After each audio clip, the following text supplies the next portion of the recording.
First couple of weeks of spring training in the books. We're starting to see some of the veterans maybe ease their way back. Could Miley be ready for the first week of the season? News is encouraging on him. Also, on DL Hall. All that more coming up. David Gasper from Reviewing the Brew is our guest today. All that coming up here on this edition of Locked On Brewers. You are Locked On Brewers, your daily Milwaukee Brewers podcast. Part of the Locked On Podcast Network, your team every day. Good to have you along here midweek on Locked On Brewers, part of the Locked On Podcast Network. We are your team every day. This episode brought to you by FanDuel, America's #1 sports book. You get $150 in free plays if you win your first $5 bet. Go to Locked On. Go to FanDuel.com/Locked On to qualify. Very good way to go, especially with all the tournament action that's coming up. My name is Chuck Freeman, longtime sportscaster here in the state of Wisconsin. Second-year host of Locked On Brewers. Good to have you aboard here. Get us on Google, Spotify, Apple. We're on all the major downloads. And, of course, you go to YouTube, search Locked On Brewers, hit the subscribe button, hit the bell. That'll alert you every time we drop the episode of Locked On Brewers. We also get great guests like my guy David Gasper from Reviewing the Brew, fresh off doing his own radio thing in Madison, but joining us right now, making some time. David, good to get you aboard here talking some Brewers baseball. Yeah, Chuck, always happy to hop on and join you here. All right, let's get the first couple of weeks here. As I was saying, what have you taken? What are some of your takes here, what you've seen here for the first couple of weeks of spring training? Yeah, I think the Brewers are, looking good so far. Obviously, you'd like to see some more wins in these spring training games. But as Pat Murphy also points out, these games really don't matter. They don't matter toward much of anything, wins or losses. One of the games ended in a tie here with a split squad performance. It's whatever. It's spring training. Guys are getting their work in, all the cliches that you could possibly imagine, and just kind of getting these guys ready for the season. Hitters trying to get their timing down, getting in rhythm. Pitchers trying to, get themselves back into a rhythm and just working on new stuff, working on command, working on a changeup. Someone's always working on a changeup. So it's just a matter this early on in spring training, just seeing these guys just get their stuff in, get their work in, start getting their timing down and get themselves ready for the season. And so far, so good. Obviously, we'd like to see more wins, but hey, it's early on. There's been a lot of minor league guys. A lot of the guys we've seen in these games aren't even going to be playing this season in the big leagues. Sure. I always think it's funny, and not that this happened to the Brewers, but when a top of the line pitcher gets up 3 home runs in an inning, I'm just working on things. Just working on things. Oh yeah, it's a common. It's spring training. These games don't really matter. I was working on a changeup, and just floated a couple. Yeah. So, no big deal. Logan Webb getting lit up by Jackson Churio and Jake Bauers. Whatever. Yeah, no kid. Hey, DL Hall though, the stuff I read out of him more and more, I'm liking. Not that I'm saying I wanted to see Corbin Burnes traded away, but I'm starting to justify this trade a little bit more. Obviously, it's only spring training again, but just some of the stuff that I read and I hear about him and I see about him on tape. Yeah, I mean, it's been a good spring for DL Hall so far. And, when he was in Baltimore, they viewed him as a reliever. He had command troubles, and that was really kind of one of the things that was keeping him from being a starting pitcher long term, and that was one of the concerns. The Brewers felt like that they could unlock some potential in him. They believe that he can be a starter, and so far he's been proving that and pitching pretty well early on in camp. And I think he's got to have the inside track at that 5th starter job to start the season, just with what the Brewers gave up to get him, what they believe in him, and the fact that they want him to earn a starting job on this team. I think that 5th spot is DL Hall's to lose as we go through camp. And so far, he has been doing nothing to lose it. He's going to make some mistakes this year, but I have no problem him getting in the nice number. That's a nice number 5 guy to have in your rotation. Yeah, and he's someone who, as the season goes along, even though he may be in the number 5 spot, he could end up, moving up the depth chart. Even if the rotation doesn't, change much, he could still be regarded as maybe your third best starter or something, or even your second best starter behind Freddie Peralta by the time we go through the season. He's got that kind of talent. He really does. He really does have, maybe, number two starter type stuff where he could really be up there. But it's early on, and pitching development is not always linear. We have seen that with Corbin Burnes. We have seen that with Brandon Woodruff. We have seen that with Freddie Peralta. We have seen that with Jimmy Nelson. We have seen that with so many pitchers over the years. That development isn't always linear. And the Brewers are going to be having a lot of rookie starters in this group. It's not just going to be Hall. It's going to be Robert Gasser. It's going to be Carlos Rodriguez. We might see Jacob Mizorowski at some point. But with all of these young pitchers, there's going to be ups and downs. There's certainly going to be some downs with them. And it's just going to be a matter of believing in their stuff through it. And, if they're going to be able to be competitive enough this year with that young of a group and being able to make it work with the innings and having enough success. Well, the bullpen is so talented that I'm wondering, on a lesser talented team, does Jacob Mizorowski make this team for bullpen use? There's no spots for him to pitch out there. Even though he might not be ready for the majors, some of the stuff might be, but does he make the major league roster on a less talented bullpen? I think you could, absolutely. I think you could put him on there if this bullpen was in desperate need of a guy like him. But at the same time, the Brewers are intent on developing him as a starting pitcher.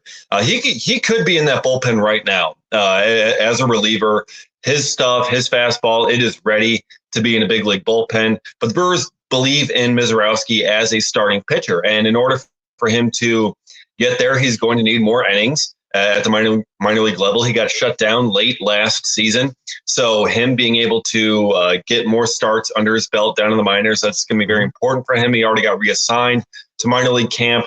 And we're probably going to see him back at AA Biloxi to start the season. But at the same time, the Brewers were saying the same thing about Josh Hader way back when. They were intent on developing him as a starting pitcher. He was a starter all the way up until they called him up to the big leagues. He never started. He never came out of the bullpen down in AAA. He never came out of the bullpen in the minors. And Josh Hader came up to be one of the most dominant closers we have ever seen.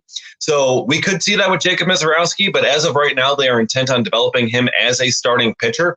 And in order for him to do that, he's going to need some more time down in the minor leagues. What would you think or see is the biggest hindrance in Mizorowski making it on the major league level?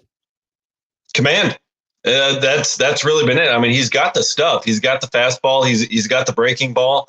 That's just a deadly combination that earns him so many strikeouts. But he walks a ton of guys too. It's the same issue with DL Hall. I mean, just not being able to have that command through his minor league career has been an issue. And obviously, Mizorowski's minor league career hasn't been quite as long as Hall's. Still, he's got long levers. He's 6'7" and he's like 103 pounds. I mean, he's actually like 190, but still, like he's pretty skinny. It's pretty much what I was when I was a pitcher. 6'8", I was like 190 way back when. Except instead of throwing 103, I was throwing like 78, which is why I'm here now and not at actually playing Major League Baseball. But still, just with his stuff, it's a matter of command and keeping those levers in sync and being able to develop some command that's going to be passable for a starting pitcher. He may not ever have elite command like Ben Sheets where he barely walks anybody, but if you can get that command, better to maybe, 3.5 walks per 9 instead of, closer to 5, that would be something where Mizorowski could be very successful as a starter. Even if it's around 4, so you could have him in the bullpen and be very successful. Brock Wilken getting sent down to the minor league camp again. Not a big surprise. We'll ask him here in a second what he thinks of Brock Wilken. Joe Ross, Hoskins goes yard the other day. All that more coming up. Chuck Freeman, Locked On Brewers, part of the Locked On Podcast Network. We are your team every day. We'll continue on here with David Gasper from Reviewing the Brew. Tell you about a little bit here about one of our great sponsors. Talking about FanDuel. FanDuel is America's #1 sports book for a reason. FanDuel's got it all. They have it all, anything you need. And this is the time to get in on all these great plays because The tournaments are coming up. There's daytime, there's nighttime, there's late night games. Get buckets with your first bet at FanDuel, America's #1 sportsbook. New customers get $150 in bonus bets with any winning $5 bet. $150 if your bet wins. Quick bets, same game parlays, exclusive props. Bet on all your favorite NBA players and teams. Visit FanDuel.com/LockedOn, LOCKEDON, and shoot your shot today. Shoot your shot. And of course, baseball's coming up as well. But you want to get in all the action, and the place to go, get your buckets, get your first bet, FanDuel, America's #1 sports. But visit FanDuel.com/LockedOn. Shoot your shot today. FanDuel, the official sportsbook partner of the NBA. Chuck Freeman here, Locked On Brewers, part of the Locked On Podcast Network. We are your team every day. You get us on Google, Spotify, Apple, all the major downloads. And of course, you go to YouTube, please search Locked On Brewers on YouTube. Hit the subscribe button, hit the bell, and you'll get our episodes on Locked On Brewers, part of the Locked On Podcast Network. All you everydayers out there as well, follow me on Twitter, Chuck Freeman, FREIMUND. We're coming right back. Welcome back to Locked On Brewers. Chuck Freeman, my guest, David Gasper from Review and the Brew. Follow him on Twitter as well at DGASPER24. DGasper24. DGasper24. And you wonder why he has 24? He was a big Ben Oglivie fan in the day. Duh, right? Oh, yeah. Oh, yeah, absolutely. Big Ben Oglivie guy. He actually took my mom's pen once at Brewers Fantasy Camp. I know. It was crazy. But yeah. Why would he do that? Ben, yeah. He always used to wear like his pants, he'd wear them up to like his armpits. He was like 160 pounds, but man, that guy could hit. Ben, oh yeah, absolutely. All those guys back then could hit. Back on that. Oh my goodness, we need to find more hitters like that on these teams. God, if we had a Ben Oglivie on this team, first place, the Brewers in the NL Central. First place. Yeah, absolutely. Add Gorman and Oglivie to this team, and you had Cooper over at first base. Make me forget about Rhys Hoskins, who hit his first home run the other day. I mean, he's finally getting a chance to play here, but they're easing him slowly into camp, it sounds like, Dave. Yeah, they want to be careful with him after missing all of last year with that torn ACL, and it makes sense. I mean, Hoskins is also a veteran. It's not like he's battling for his spot. Everyone knows Rhys Hoskins is going to be the everyday first baseman for this Brewers team. So it's just a matter of making sure that he's healthy and ready to go, and just kind of easing him into action. And we're going to see him, fairly regularly throughout spring training. He's going to need to get some baseball under his belt. He's going to need to get his timing back, not just from, over the offseason, but missing the last year of baseball. He's going to need to get his at-bats in order for him to feel comfortable. So we'll see him, as things go along, but definitely easing him into action, which is the smart way to play it, I think, for Pat Murphy, just making sure that knee is 100% and ready to go in game action, playing defense, because he hurt it in spring training last year, and they don't want to repeat that. And just being able to take it careful with their big investment that they have made in him, that $34 million investment into Rhys Hoskins, and they're going to want him out there every single day. So he'll get his time, but taking it slow early on. Brock Wilken, there was a big push early on for Twitter, on Brewers Twitter. Get this guy on the roster. Babe Wilken, you mean? It's yes, Babe Wilken. Babe Wilken. Babe Wilken, yes. If he only played first base, but third base, there's a hole over at third base. So logically, Brewers fans will say, well, let's put him over at third base. But he's starting the year at Biloxi. But where do you project him?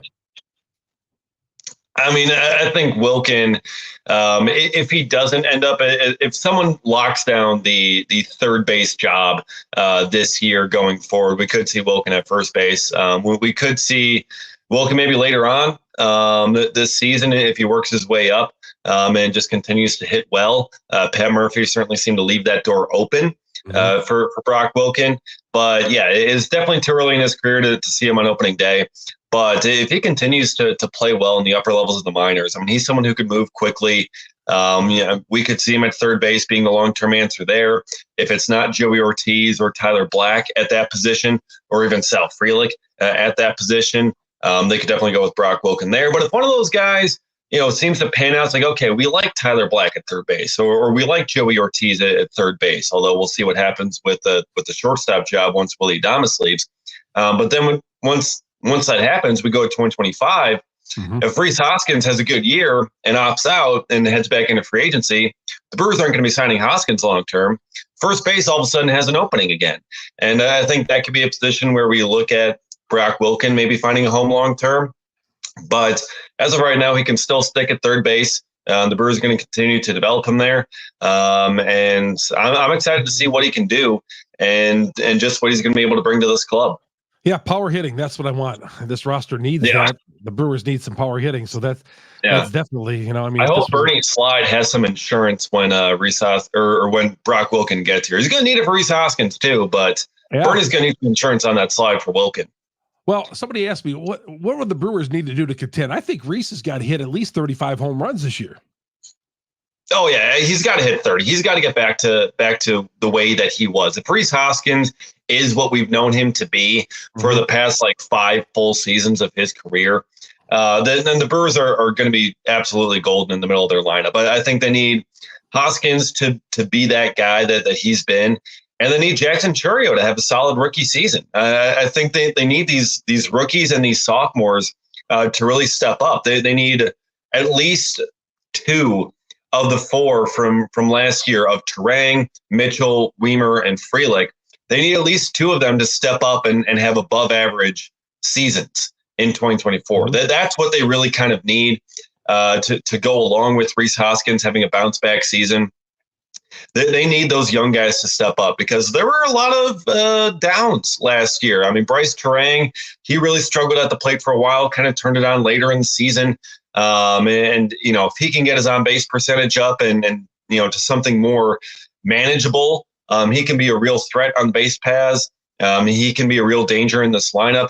Same thing if Joey Weimer can fix the issues with breaking balls and high heat, then Weimer could be a big threat. If Mitchell can be on the field, we know when he's healthy that he's really, really damn good. Mm-hmm. So if he can stay on the field and stay healthy and Jason Lane doesn't throw him into home plate collisions during spring training, then I think Garrett Mitchell's going to be in a good spot. And Sal Frelick, we know the kid can hit.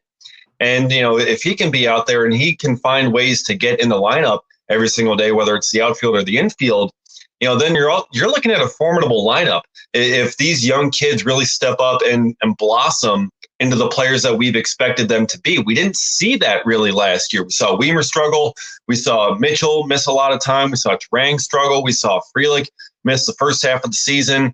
So if they can get those young guys to blossom in year 2, this team is sitting pretty. Jackson Chourio gets off to a slow start, and they have to put him down in the minors and get some more at-bats and get things right with him. I don't have any problem with that. I just, we got to keep the pressure off of this kid.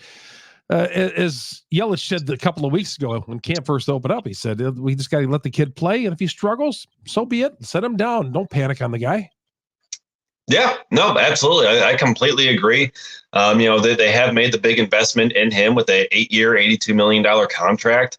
And, there's going to be some pressure that comes with that. But at the same time, when Chourio really exploded onto the scene a couple of years ago with his performance in low A and how he just rocketed up the prospect rankings and became one of the top prospects in all of baseball, there was a lot of pressure that came with that too. And he handled it in stride. He didn't get too big of an ego. He took it all well. Like he knew what was going on, but it never caused any issues with his performance, all sorts of pressure on him. So overall, I think he's going to be fine. I don't think the pressure is going to get to Jackson Chourio. Even though this is now going to be the brightest light he's ever faced. I just think with the talent that he has, there's going to be a lot of good that comes out of Jackson Chourio this season. There are going to be some downs as well, as we always see with some young players. But at the same time, some of these other stars that he's been compared to, Ronald Acuna and Julio Rodriguez and Juan Soto and those types of guys who come up at such a young age and are just such stud prospects that are so highly regarded. They come up and it seems like they just don't look back and they just thrive as soon as they get to the big leagues. And perhaps that's what we'll see with Chourio. We don't know. Sometimes it could be like Jared Kelenic, where, Kelenic, he also had that kind of prospects, status, out of Waukesha West High School.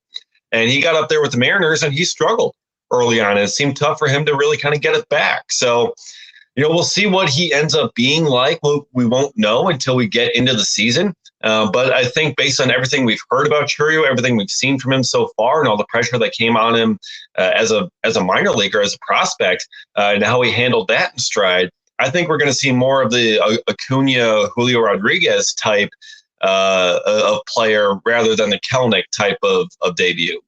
David, hang on. Wade Miley. I'm a little nervous about having Wade Miley. A 38-year-old Wade Miley is my number 2 starter in this team. We'll see what David thinks. The news with him is getting a little bit better with Miley, but we'll get to that just coming up here in a little bit. Chuck Freeman, Locked On Brewers, part of the Locked On Podcast Network. We are your team every day. And PrizePicks, a great new sponsor right here. PrizePicks. You want a way to go? Football season may be over, but the action on the floor is heating up, whether it's tournament season or the fight for playoff home court. There's no shortage of high stakes for basketball moments this time of the year. Get in with all the excitement. PrizePicks, America's #1 fantasy sports app, where you could turn your hoops knowledge into some serious cash. You can win up to 100 times your money with PrizePicks with as little as 4 correct picks. You can turn $10 to $1,000 NBA, NHL, college basketball entries today on PrizePicks, America's #1 fantasy sports app. It's all there for you. Find your plays. Go to the NBA. Say you like LeBron under, or you might like Giannis over. That's the way to go. Those are 2 out there. I always like to go under. So you find it all on PrizePicks. That's the way to go. Players, stat types, all your winners are right there on PrizePicks. You're going to have some fun doing it. Download the app. Use the code LOCKEDONMLB for a first deposit match up to $100. Again, download the app, PrizePicks. Use the promo code LOCKEDONMLB, and that first deposit match is up to $100. And again, it's really going to work out for you. And you're going to have the chance. You might go to a game and you say, well, geez, I think Giannis is going to, this team is good at defending. They bottle them up. I think Giannis is going to have under 29.5 points. Well, then go ahead and find some others and parlay it up, and you're all good. PrizePicks, football season is over, but right now on the court, on the hardwoods, you're going to find your way to go. Again, download the app, PrizePicks. Use the promo code LOCKEDONMLB for a first deposit match up to $100. That's with PrizePicks. This is Chuck Freeman, Locked On Brewers, part of the Locked On Podcast Network. We are your team every day. Get us on Google, Spotify, Apple. We're on all the major downloads. And, of course, go to YouTube, search Locked On Brewers, hit the subscribe button, hit the bell. That'll alert you to all the episodes that we have here on Locked On Brewers. Great guests like David Gasper from Reviewing the Brew joining us right now. David, Wade Miley, the news seems encouraging now that he might be back before the start of camp. Sounds like a little shoulder injury. And this is what I was a little bit worried about, having an aging pitcher at the top of my rotation like Wade Miley. Yeah, that's certainly a concern, having Wade Miley as your number 2. As Pat Murphy points out, he's like 50 years old, it seems like. And yeah, this is going to pop up throughout the season. Especially when you have some of these veteran guys like Miley, even with Jacob Junis and Colin Ray, we're probably going to see these types of, just minor injuries maybe pop up now and then, just kind of having some maintenance that they need to do, maybe taking a little bit of extra rest. And that's where having all these young pitchers like Hall, like Gasser, like Rodriguez are going to end up coming in handy, because the Brewers are going to need to count on them a whole bunch throughout the season. But yeah, relying on Miley to just kind of continue to stave off retirement, it's a very, very, very tough bet. It's a very big bet by the Brewers to have Miley continue his success. And he pitched well last year. He did have some minor bumps and bruises along the way that kept him out for a little bit. And Miley thinks that he can make 30 starts a year. I'm not entirely certain that that's something that's going to happen, but the Brewers are going to need Miley now. They're in a position where they're really going to be relying on him to be that kind of stable presence in that rotation. But I mean, not only just him out there on the mound being a stable presence, but just in the clubhouse, what he brings there. That's where I think it was very important to bring him back. But relying on him to play such a big role as probably your number 2 starter, that may be a role that's too big for Wade Miley at this point in his career. Freddie Peralta says he's going to pitch over 200 innings. He almost has to if this team's going to contend, doesn't he? Yeah, I think so. I think we're in the position where Freddie Peralta is going to have to be your workhorse. Corbin Burnes has been that workhorse. He got 200 innings last year. They were able to rely on him. And Woodruff has been a workhorse as well, although he missed a lot of last year with an injury. But still, they're going to need to be relying on Freddie Peralta. He is going to have to step up at this point and be that horse for Pat Murphy to rely on. He's going to have to be that stopper. He's going to have to be that ace. Previously, he was the number 3 guy behind Burnes and Woody. And, there wasn't that much pressure on him to be that kind of stud 200 innings type of pitcher. Now there is. He's going to be the opening day guy. He's going to be the guy that they're going to be counting on. It's Freddie Peralta and, a couple of guys saving off retirement and a couple of youngsters that are trying to prove that they belong in the big leagues. So, there's not – Freddie Peralta is your only proven in his prime arm at this point. So they're going to need him to throw 200 innings. They're going to need him to be that horse every 5th day. David, thanks for taking a half hour out of your busy schedule, joining us. Read his stuff at Reviewing the Brew.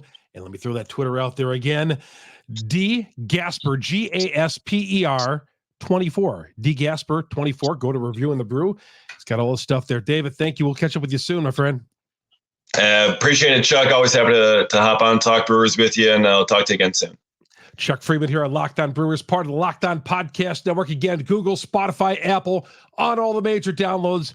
Get us up on YouTube. Search Locked On Brewers, hit the subscribe button, hit the bell. There's alerts on those audio platforms too that you can alert that we can drop. We'll drop sometimes in the middle of the night. It's there. If you wake up, you just put us on.